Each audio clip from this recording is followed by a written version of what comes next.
I think the question now is, what does it mean to answer something? And I do go to this idea of Wittgenstein when he says something like, we think what we want, and it came up earlier, we think what we want is a definition, but really we want a description. And what he means by that is we don't want a definition, we want a novel, right?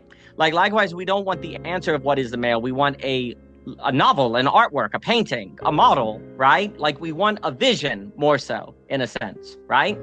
Okay, well then if that's, and I think that's basically the truth, is like, we don't want a definition of what true Christianity is. We want a vision of seeing it. We want a piece of art, right? We don't want a definition of what the best political position is. We want to see it. We want a vision of society. We don't want to be told what the feminine is. We want to encounter it and be surprised by it in ourselves as well. And so it goes with the masculine, right? Because if we are not so surprised, then it feels like an arbitrary choice versus something we've chosen. And we've also talked about in the past about the importance of dynamic living environments so that we can encounter things that feel more alive. But this is what I want to say. I guess I'm thinking of my own, my own personal experience. And it came up earlier. For me, on the question of the correct orientation to a question of, say, what is masculinity, is a certain self-forgetfulness where you don't think about what is masculinity. But here's the problem. Your brother needs help cutting down a tree. You go over and you're not able to help and you think about being a male, right? Or you go into society and you're incompetent in something. And even if you don't want to think about it, the world makes you think about it, right? So then you become pathological and anxious, and then you want to overcompensate and there's a problem, right? So then for me, I want to be able to, say, use a handsaw or lift enough weights to be able to help with a tree, not to like prove my masculinity, but to forget about masculinity. Because if I'm able to actually cut down the tree without any problem, I don't reflect on myself. It's like a doorknob that works. You just smoothly go over it, right? So there's a weird way for me that the question of masculinity, you actually become, in my opinion, and now I'm a little bit interchangeable with male and masculinity, but I am going to say masculinity here for a reason, is I want to do a lot of things that I suppose would be associated with masculinity, say being exercised, being strong, being able to self-defend or whatever, precisely so that I don't have experience of inadequacy that makes me reflect on masculinity. I want to make it disappear in a certain success of it, right? And another example is, like, I always think it's important to be able to, like, entertain children without toys or whatever. Like, let me explain it. Like, I call it the unarmored test. You know, there could be a circumstance where you're with people and there's no TV, okay? There's no technology. Are you able to make time feel full then? Are you able to make it an energetic situation? Or because there's not a TV, it's boring and it's a bad experience, right? Well, that means you failed the unarmored test. Because you don't have the thing, you need something to be there as a man in order to make it be a good time, right? Or let's say alcohol. If there's no alcohol, it's not much fun to be there, right? Well, you failed the unarmored test because you needed an armor, you needed something there in order to make the environment well. Well, why not instead learn or get really good at the skill of storytelling or the skill of conversation so that if there's not alcohol there, you're able to make it a good time because you've learned how to tell jokes. You've learned how to do things without a tool, if you will. Like if you're naked in the wilderness, in a certain sense, right? Maybe there is alcohol and maybe there are tools. That's perfectly fine. But what if there's a situation where there's not? Well, that's when you're going to reflect on yourself and think about how much of a failure you are. And now masculinity has become conscious to you. Well, that means you failed. In a very weird way, when you start thinking about masculinity, there's a way, for me at least, there's a way in which you have failed in masculinity because you have lacked something that you should have in order to not think about it. But that's very different from wanting to learn how to use a handsaw or whatever in order to be a man. No, I want to learn how to use a handsaw to not think about being a man, to go through the day where I'm more embedded in the environment, right? Like I want to learn how to wrestle so that when I fight someone or something comes up or the kids want to play, I'm not thinking about masculinity. This is a weird thing. You want to be good at wrestling so that you're just wrestling. Not that I'm being a man, but so that you're wrestling. Do you understand? Like you're actually in the thing then, right? And this is the reason why I bring all this up is because for me, it is only in that saturation, to use Ebert's term, or self-forgetfulness, that then I actually think we are the kinds of beings of whom can answer the question, what is a man? Because that is the condition where it can surprise you. That's where it can unveil it versus you decide. Because in that kind of self-forgetfulness, where you're just trying to be excellent, to just be in life, then whatever it means to be a man can appear in the model of your life, like a description, like a work of art, like something that is experienced, right? And I think the same applies when it comes to what does it mean to have community? Like, what does it mean to have, Christianity? All of these things you need to approach in doing things excellently so that you can have a certain self-forgetfulness in them, a certain kind of flow, a certain in them. So then the answer to those inquiries can emerge, can appear, can manifest, right? And so to me, and then I'll stop. Whenever we have these questions of like these weird questions, and it's not all questions, but I think it's basically all the most important questions, especially today. These questions that seem if we answer them, we do something wrong. But then it also seems to be a problem that if we just forget about them or do nothing regarding them, there's a problem. To me, basically, there's some sort of an armor test that is needed. There is some sort of mastering of some skills and abilities to have a self-forgetfulness. And then in that state of flow, I think what you're saying, the biological realities unveil themselves then. Because whatever the biology of male is will appear, right? It will manifest, female and so on. And so then in the model of our lives, in that self-forgetfulness, the question is answered simply because we have worked in such a way to not think about it, but to instead be the conditions of possibility of the answer's emergence.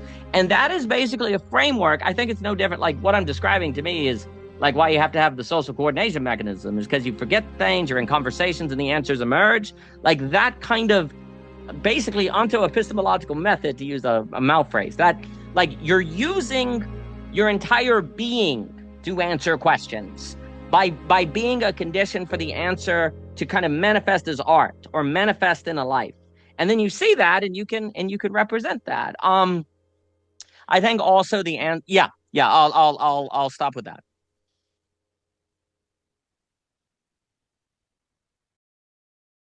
I just want to stress, I think people's adamancy over definitions is compensation for the loss of spaces where they feel like they're building. Like, because you want to have something. If I'm gonna have something, dang it, and it's this definition. It is my definition of what a male is, and you're not gonna take it from me, right? Because in a world where it feels hard to materially build something, well, you can't take my metaphysics. At least I have my categories, but that's just a compensation for a feeling like you have nothing else. And if people feel like they have nothing else, they're certainly not going to feel like they have something together and that they're building something together. And in that environment, we're just going to be lost in definitional disputes that feel like we're fighting for something that matters. But in the end, it doesn't build into anything at all. And building, and it's also contribution to a lineage, to a tradition, to a, like, it's also the finding your ways to be connected to your roots and not departing from all of that. They're being held by that as well, so that the thing that you are building is also connected to that which is already so much toil and time and energy has already been put into building, from which you can continue to build as well. Like there's that as well. So it's sort of, you know what I mean? Like in a time direction, it goes in all directions. And what is relationship without lineage? Like, what is relationship without building? It is not by chance that the loss of a feeling of building is a loss of relationship. And there's all this emphasis today on relationships and relationships matter and community and et cetera, so forth. Well, if you don't have a feeling of building, then you don't have this sort of thing that is growing and compounding through time. The feeling of building and contribution and lineage and history and something emerging is necessary to feel like the relationship is real, substantive, there, something that is not just a nicety, but a necessity. Like this notion of contribution and building and relationship are two sides of the same coin. And if the modern world has made it very difficult to feel like you can build anything, then it's going to feel really hard to have relationships or know what relationships are even about. And then if people feel like they have to fight for if all they have is their categories and how they define things, well, then the only thing people can own is a certain activity that's antagonistic to relationships because there's no building together, right?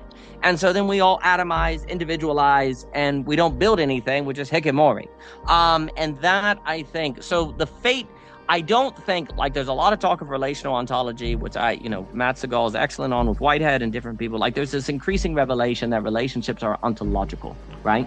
But the key is, whatever is ontologically the case is not going to be of much importance to us unless you have daily practices that habituate you into alignment with that ontological actuality, right? And the modern world, economically, socially, et cetera, so forth, has basically made it very difficult to build. Therefore, to have a feeling of relationship that is actually relationship and alive through time. And therefore, we feel out of alignment with the ontological relationships of being, if you want to use that phrase, right? So basically, all of this is about, in a certain sense, alignment with actuality as relationship, as Trinity, as deepest sense. And that feeling, like I think Seth was saying about contribution, the feeling of contribution, I would align with the feeling of building, which is the feeling of relationship. There's also something about that feeling is the feeling of relationship. Because when you contribute, like why do you feel like you've contributed? Is because you've actually put fertilizer, like you've given nutrients to the environment between you and other people. Like that place between you is alive and dynamic and things that are occurring. So the feeling of contribution and the feeling of relationship go together. So if people don't feel like they contribute, they don't feel like relating. They don't feel like they relate, or they're not meeting you. They feel like they're just in proximity. So those things are just strongly tied. So we have to think about, well, and again, we're learning how to build together. To actually find out what all those ancient traditions were talking about regarding the unique energies of the feminine and the masculine together. Like, we're realizing what that is. And I think we have had inadequate coordination mechanisms by which to do that for most of the 20th and 21st century based on capital markets, hike and all of that. And now we have a new social coordination mechanism by which we may actually begin to realize what all of this is about. You have to self-forget. You have to not think about it. You have to just be letting life unfold, because the moment you think about it, you're in the ego, but you're going to think about it because you come up against something you're not ready for. You didn't learn how to lift weight. You didn't lift weights. So there's a problem and you become insecure and it all falls apart. So you actually have to do all of these works, like going to jiu-jitsu, to precisely be the person that doesn't think of yourself as someone who energetically changes environments and thus can.